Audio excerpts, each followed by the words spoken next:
আল্লাহ পাকের অটুট বিধান আল কোরআন হইতে আয়াত কারিমা তেলাওয়াত করেছিলাম। মহান আল্লাহ পাক বলে, আর রহমানুর রহিম, পরম দয়ালু করুণাময় মহান আল্লাহ। বলুন সুবহানাল্লাহ। আল্লাহ কত দয়াময়। আজকে এত বড় গ্রামের মধ্যে বাছাই করে নিয়ে কোটি কোটি মুসলমানকে এই জায়গায় একত্রিত করেছে কেন? আল্লাহ পাক আপনাদেরকে ভালোবাসে। সব মানুষ চাইলে এই জায়গায় আসতে পারে না। আল্লাহ পাক যাকে ভালোবাসে তাকেই এই মেহফিলে নিয়ে আসে। বলুন সুবহানাল্লাহ। তো আল্লাহ কেমন রহমান, আল্লাহ কেমন রহিম আপনাদেরকে বলবো। আল্লাহ পাকের 1 লাখ মতান্তরে 2,24,000 পয়গম্বর দুনিয়াতে এসেছে, আমরা শুনেছি, জানেন না? 1 লাখ মতান্তরে 2,24,000 পয়গম্বরের মধ্যে একজন নবী যার নাম হলো হযরতে মুসা আলা নবিয়িনা আলাইহিমুস সালাতু ওয়াত তাসলিম। বলুন সুবহানাল্লাহ।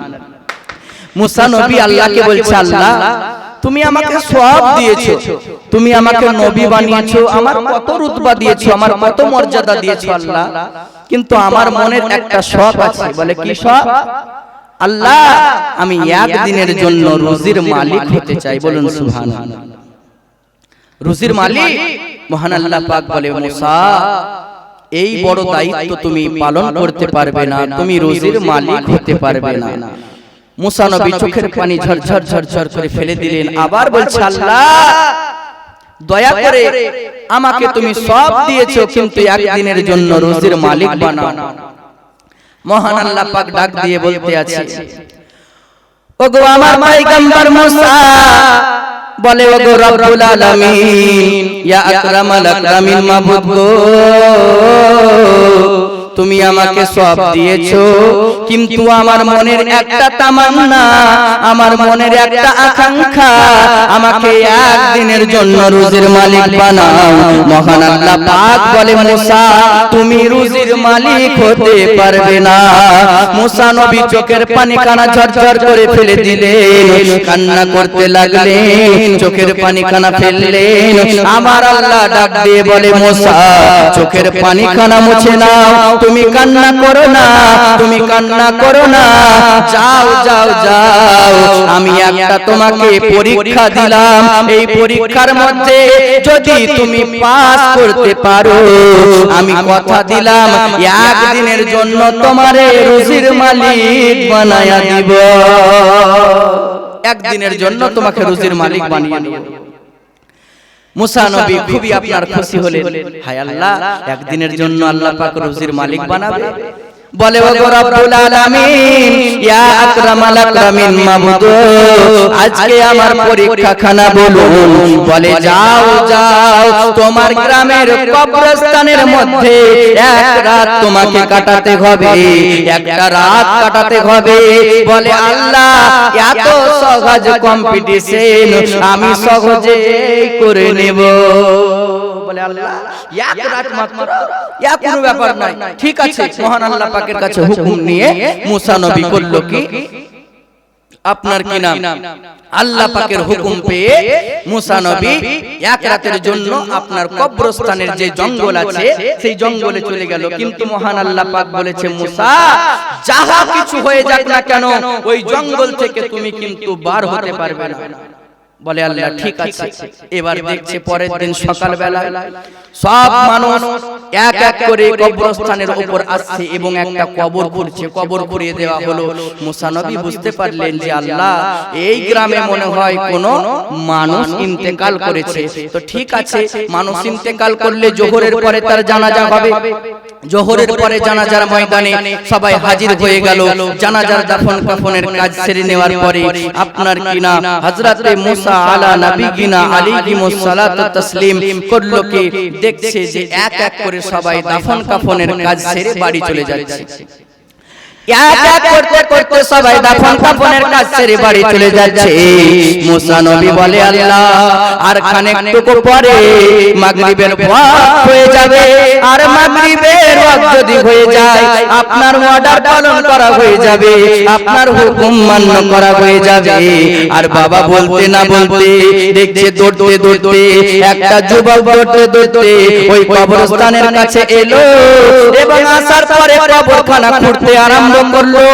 আল্লাহর পয়গম্বর মুসা নবীনা আলাইহিস সালাতু ওয়াস তাসলিম তিনি ভাবতে লাগলেন মনে হয় এটা তার স্বামী, মনে হয় তার কাছের লোক, তাকে দেখতে পাইনি তাই তার কবর খুঁড়ে তার চেহারা দেখছে, নচেত এরা কোনো মূল্যবান জিনিস এখান থেকে ভুলে গেছে। এই মনে মনে দেখতে দেখতে বাবা কবরখানা খুঁড়িয়ে দেওয়া হলো।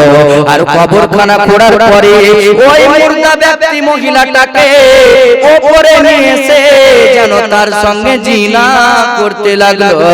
আল্লাহর পয়গম্বর দেখে তার মাথা গরম হয়ে গেছে। তিনি যেমনই আপনার কিনা জঙ্গল থেকে বার হবে আল্লাহর হুকুম অর্ডার মনে পড়ে গেল। আল্লাহ পাক অর্ডার দিয়েছে যদি আমি আজকে বার হয়ে যাই আল্লাহর অর্ডার অমান্য হয়ে যাবে, আর যদি আল্লাহর অর্ডার অমান্য হয়ে যায় তাহলে আমাকে একদিনের জন্য রুজির মালিক হওয়া হবে না। চিন্তা করছে আল্লাহ কি করব। তুমি এমন পরীক্ষার মধ্যে ফেললে যুবকটা নিজের মনের খায়েশাত সবকিছু পূর্ণ করার পরে আবার কবরের মাটিকে ঢেকে দিয়ে চলে গেল।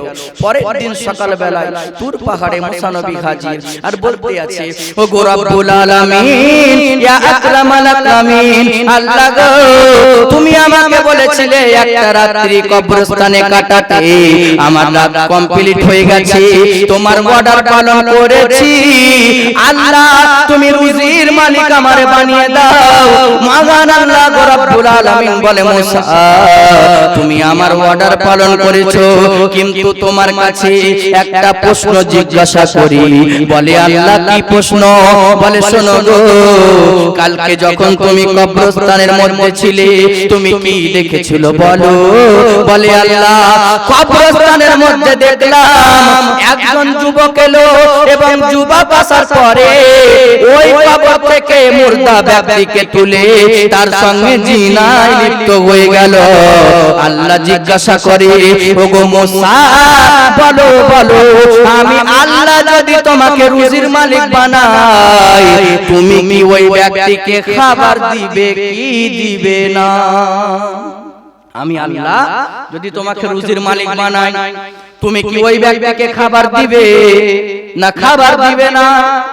মুসা নবী বলে ও রব্বুল আলামিন ইয়া আকরামাল আকরামিন মাবুদ, খাবার তো দূরের কথা তাকে কাছে পেলে তার মুন্ডু আলাদা করে দিব।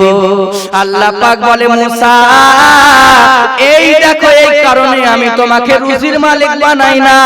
আমি আল্লাহ যদি তোমাকে রুজির মালিক বানাই তুমি একটা ব্যক্তি দেখেছো, একটা ব্যক্তির জিনা দেখেছো, নিজের চক্ষু দিয়ে একটা ব্যক্তির জিনা করা দেখেছো, তাই তার খাবার বন্ধ করে দিচ্ছ।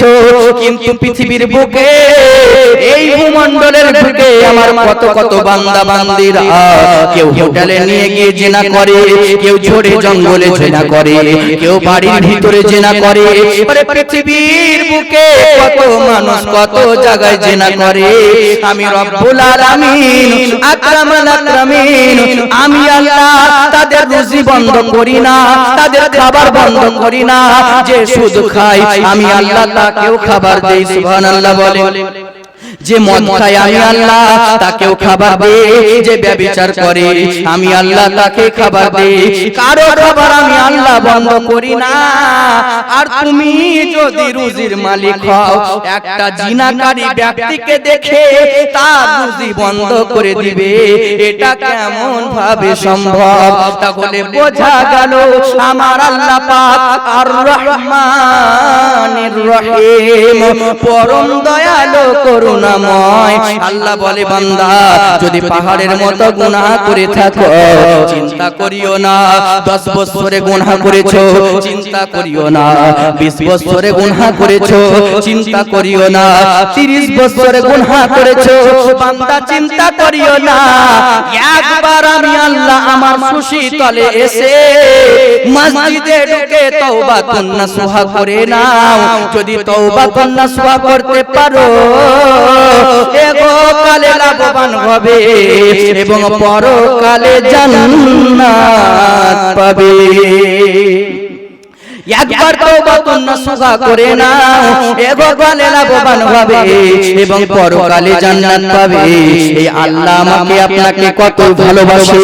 আল্লাহ চাইলে পরে একজন ফকিরকে আমির বানাতে পারে, আল্লাহ চাইলে পরে একজন ফকিরকে আমির বানাতে পারে এবং একজন আমিরকে আবার ফকির বানাতে পারে। আমার আল্লাহ রাব্বুল আলামিন বলে বান্দা শোনো, তোমরা আজকে টাকাওয়ালা হয়ে গেছো তাই নিজেকে কামিয়াবি মনে করছো, কেউ দোতলা বাড়ি করেছো তাই নিজেকে কামিয়াবি মনে করছো, কেউ সুন্দর গাড়ি কিনেছো তাই নিজেকে কামিয়াবি মনে করছো।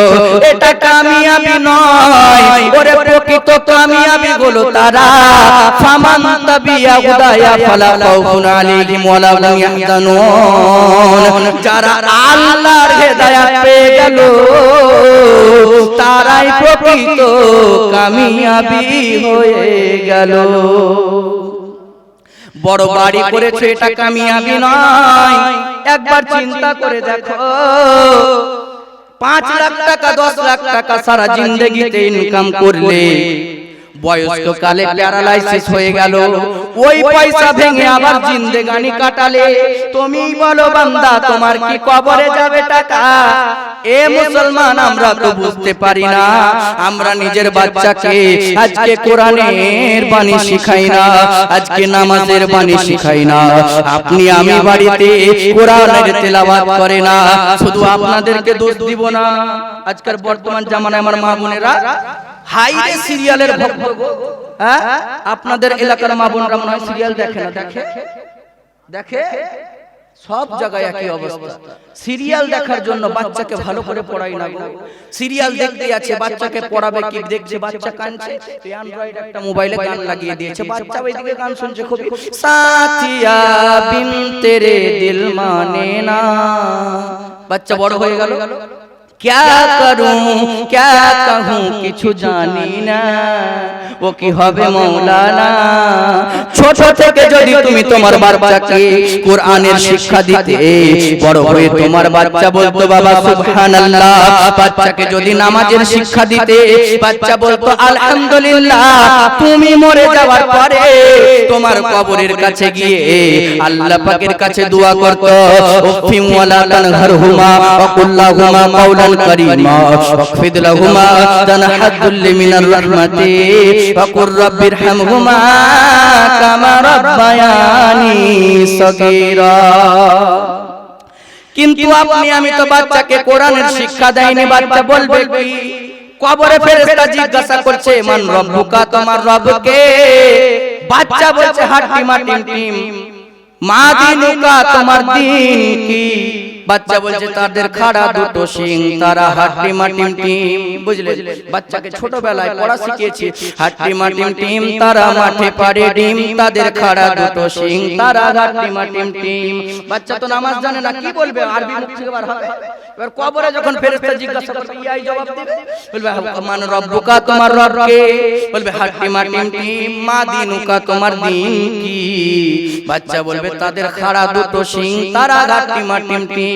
ও মুসলমান, আপনাদেরকে বলে যাই দুনিয়ার বুকে যত আছে মধু আর চিনি, সব থেকে দামি হলো কোরআনের বাণী। মুহাব্বতে বলুন সুবহানাল্লাহ। দেখুন হযরতে মুসা আলা নবিয়িনা আলাইহিস সালাতু তাসলিম আল্লাহর যেন আপনার হাত জোড়ে তুর পাহাড়ে পড়ে গেল, বলে ওগো রব্বুল আলামিন, ইয়া আকরামাল আকরামিন, মাবুদ তুমি বলো আমি রুজির মালিক হব না।